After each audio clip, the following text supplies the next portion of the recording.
Hello and welcome to this video. In this one we're going to be going over password and SSH key searches, and although the topic of this video is this, it's going to also lead on to other things, as you'll find out what we're about to go over now. So before I get into this, what we're going to be discussing, as I just mentioned there, leading on to other things, this doesn't just relate to passwords and SSH keys. This can be any sort of sensitive files relating to your specific instance. So obviously in this scenario we're going to be covering files that contain the keyword password in the name or in the actual file, or SSH keys. Let's say on your system it doesn't have SSH enabled, so obviously you're not going to be searching for SSH keys necessarily, but there is another bit of software installed, let's say some sort of management distro or something like that, or you've got MySQL, but no matter what you've tried, you can't find or you can't get into the database to access any credentials or any data. So instead, it might be worth searching for an insecure database file or a configuration file, things like that. So these all lead into that. You can alter the commands as you wish and have a play around with them. So the first two we're going to be going over. One of them will highlight all of the passwords in the output, or at least the keyword password, so you'll be able to sort of see what's going on, have a good idea of what, if it's actually anything useful or not. It'll print out a lot, so it searches the whole root file directory in these commands, well, in the top one at least. So in the grep command here, it'll basically search the whole root file system, anything that's got password in it, or let's say whatever keyword you want to use. It'll just highlight that for you, nice clear red text. It'll only highlight good results, so any errors will obviously be sent to stay out. The second one we're going to go over is the find command. Now the find command is just for the directory you are in. So if you're in a directory and you want to check that directory and all the subdirectories of it, that command will search that. If it's just more of a, let's say you're in like a web root directory in www, you want to just search in there, see if there's any database files or anything like that. That's another quick one, so you can alter that search for any sort of keyword there. Let's say, as I just said, if you want to search for database file .db, it'll find files in there. Obviously, that command there is not just good for that. It's good for anything. It's fine. Good utility to use for everything else. But there's just two instances there from payloads or things where they're going to find specific password-related files that will definitely help you out. Second one we're going over is SSH searching. So the top one, search for the root directory for the authorized keys file, and the second one also searches for a key file. Obviously that is your SSH key, that's what's going to get you into the system.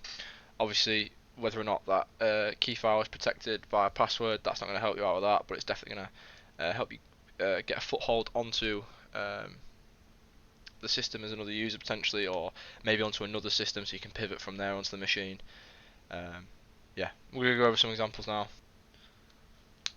Okay, so here we have example of the commands. So as I mentioned before, these are all from payloads or things. Some really interesting stuff in here. Highly recommend you check it out. The ones we're going to be demoing are the password searches and the SSH key searches. So the first one, which I was talking about, which basically highlights passwords for you as colour in the terminal output, is this example here. So as you can see, anything with password in the actual file, it'll highlight, and it'll give you a lot of output. It'll search the root directory, from the root directory, so it'll give you pretty much everything on your system, anything it can access, and you'll have to go through and analyse that. There will be a lot of stuff there, but it is a very good tool to know, so I recommend if you play about with it, go through and just have a look, see what it prints out. The second command that I was demonstrating was the find command, just searching a directory for a keyword, in this case password, in the files. So I'm going to demo it now. As you can see there, it's found a file, demo, text, and inside that it's got password equals test. Doesn't highlight it, does no colour scheme or anything like that. But something I wanted to mention with this command, if we just show what's in this directory. If you look at the demo file which we just found, obviously we've found the password keyword in there. If you look at the file next to it, super secret password, just one thing to look out for. The find command there will not search the file name, it'll only search for the content of the file, which can be a good or a bad thing depending on what you're obviously searching for or enumerating. In that case, if that super secret password file did have a password, it was just like a hash password or something in, we'd obviously miss that flag.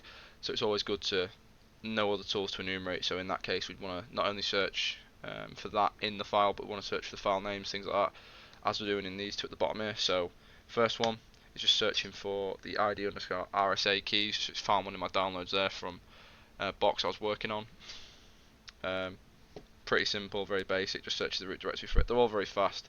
There are faster ways to do this with some other commands, little nuances you can do, but they're all pretty quick anyway, so I wouldn't worry. Obviously, depending on your system, you might want to alter these and change them to fit your needs, but that's like anything. As you can see there, same thing. It's just found the authorized keys file.